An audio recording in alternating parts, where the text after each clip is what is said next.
getting ready to make the 10th journey as a group with young people, with our children from our hood, to Ghana, West Africa, and now adding Ethiopia to the itinerary.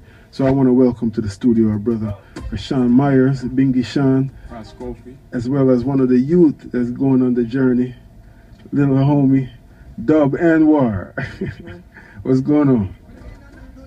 How are you? Good. You good? Yes. Give thanks.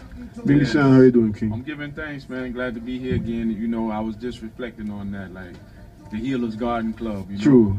Set it in motion, Organic Fest. True. I always tell the story that it was called first the Summer Organic Gardening and Health Celebration. Right, a long there. Yeah, I came up and said, hold on, that's a little too long. Let's try Organic Fest. True. Since that time, we give thanks. Yeah, it's a blessing. I remember the first one, man. I remember the first one over at Dunbar. Wow. Rain all night.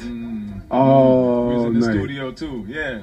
The complete night. We was in the studio. And we was like, okay, but then, but the farmer, and they said, well, that make perfect sense. True. Because this is the time of, as one of my brethren say, and this is the time of application, So right now it's just about, if you're gonna put something out in the universe, you know that the universe is gonna, deal with that. True. So we're talking about we're gonna be natural and we wanna free the land and all that. True. Then we're gonna be given the opportunity to do just that. You know what I'm saying? So give thanks. But how you feeling, man? I mean, blessed, you're getting ready to take a 10th trip, in terms of the youth to Ghana and also to Ethiopia. True. We're giving thanks. I mean, it's a manifestation of the support of WRFG. True. Ones like the I, especially, and other ones in the community who have supported, and really the testament to the youth and their parents, that they have instilled in their youth the value of knowing their history and culture, and the youth, through the midst of all the distractions going on throughout the society, they still find it important enough to really take time and energy to see this journey all the way through. True. And this particular group of youth, they've been in the program the longest before traveling, roughly 20 months. Wow. The other youth has been about 10, so they've doubled the amount of time that they've committed to the program. It's been 2 years, really, Wow. And so I can imagine what the impact is going to be, both on them, but also on the continent, on our family over there, because they've taken so much more time, to study and really study and show themselves approved. I want to talk to Dub, for a minute, but I want to come forward to the Binghi Shawn, because, it's very difficult, and the people out here listening can attest to that. It's difficult to maintain anything these days. Seems like 5 years, but I see you. I don't see one extra little gray hair on your precepts and none of that. Still looking young and all that.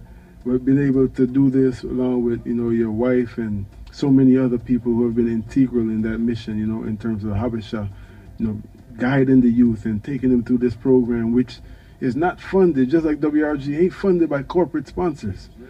I know Bill and Melinda Gates ain't getting no money that way, and none of them. Because aid travels with a bomb, and when people give you money, then it comes with it comes with strings attached. So we salute that. But Dub, what's going on, bro? Pretty good. So how's it been for you as part of the Habesha group? Since mid-2012, it's been an interesting ride. I've had many challenges on my way from when I was just a young, one of the youngest joining Habesha. Right. It was pretty awkward for me, but what was awkward about it? Because of your age? Yes, I was around 17-year-olds, 16-year-olds, and when I first started this, I was 12. Wow. And now I'm 14, about to be 15. You're looking like you're 16, 17. You're maturing. But it's been, I've gone through a lot during this time period of Habesha. I've grown a lot. I've changed a lot. I became more mature, most would say, but I don't really see my maturity changing though. But well, they say a watch pot never boils, Oh yeah. But I have overcome the challenges of fundraising, the doubt of many people, of me saying I'm not going to raise enough money, I've had to gone through a lot, but I've persevered and I've conquered. Respect. That's a beautiful testimony, brother. More than you may even recognize right now. That's a beautiful testimony, you know, and to know that you are speaking from your experience and from your heart, you know what I mean? As a young man that I know and I've seen like sprout up, you know what I mean? It's a beautiful thing. So what are you looking forward to the most about the journey to Africa? Well, when I first joined Habesha, we like watched this promo video. Right. And they showed them crossing this huge long bridge. It looked pretty shaky to me. That's what I'm looking forward to, but I'm kind of scared to get on it. But hopefully I'll be fine. Yeah, I know. We know you will. Take some pictures too. Okay. Take some pictures for real. Yeah, that's a bridge I'm looking to cross myself. That's what's up. That's funny you said that, you know, because I'm sure a lot of people share your sentiments. I mean, people even out here listening, you know, that the video Black to Our Roots is a huge success, you know what I'm saying? And people have heard it and seen it all over the world. And it's played many times on national TV here. So I'm sure a lot of people, you know, got that same thing. And what are you expecting other than, you know, I know you said that that's what you're looking forward to. But I want to ask you this because I'm looking forward to talking to you afterwards. And then I'm going to play the tape, what your response was now, and see if it was if it lived up to what you actually saw. And I'm grateful because I've been able to do this 9 times. You know what I'm saying? So it's always been, you know, an interesting exchange. But what's your perception of Africa? And you don't have to give. I mean, straight up. Well, I know you're gonna give. You Dub Anwar, so you always keep it real anyway. But I was gonna say, I don't want no politically correct answer. What you think we want to hear. What's your perception of Africa? And Africa is a huge continent, but specifically the countries where you're going, Ghana and Ethiopia. What you think you're going to see there?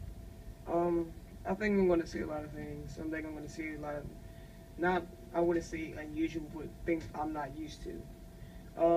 But I usually, when it comes to like my perception of Africa, I usually have one word to describe it. Well, 2 words actually, but I call it the source. The source of life, the source of everything, the source of all human being, nature, and everything that surrounds it. I'm pretty excited about what I'm going to see there. It's going to be definitely a good experience for me. I've been going through a lot lately, so it's probably going to amp me up, get me back on where I need to be. I see.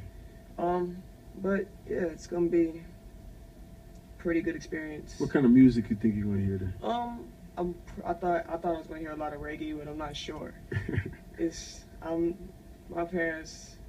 My mom told me that there's going to be like a lot of types of music and things that I'm not used to.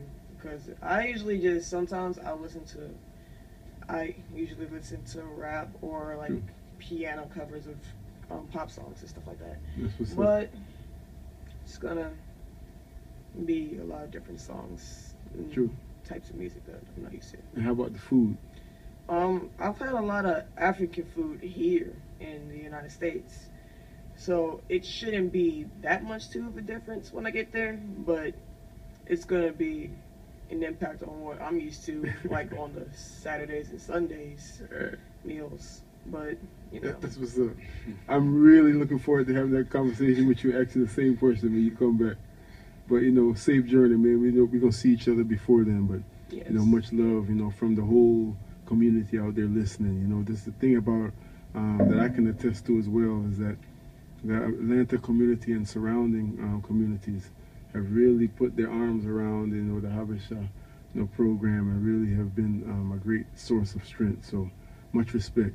404-523-8989 is the number. Binghi Shawn, we're talking about the Healers Garden Club. We don't have a lot of time this afternoon, but I want to play one of y'all's theme music, you know, because every hero got to have their theme music. And the people that are cultivating the land. This is for all the ones out there who are growing some food and blessing up and acknowledging the Holy Land. Stay tuned to yourself. This is WRFG Atlanta. Agriculture is the growing of plants and the rearing of animals for the use of their production. Rasta said, plant up the land, Rasta said. Fill up the sand for the farmer, make we chant and plant. Holy, holy land, the Rasta say. Blessed is the hand of the man who broke the land. Holy, holy land, the Rasta say. Fill up the sand for the farmer, make we chant.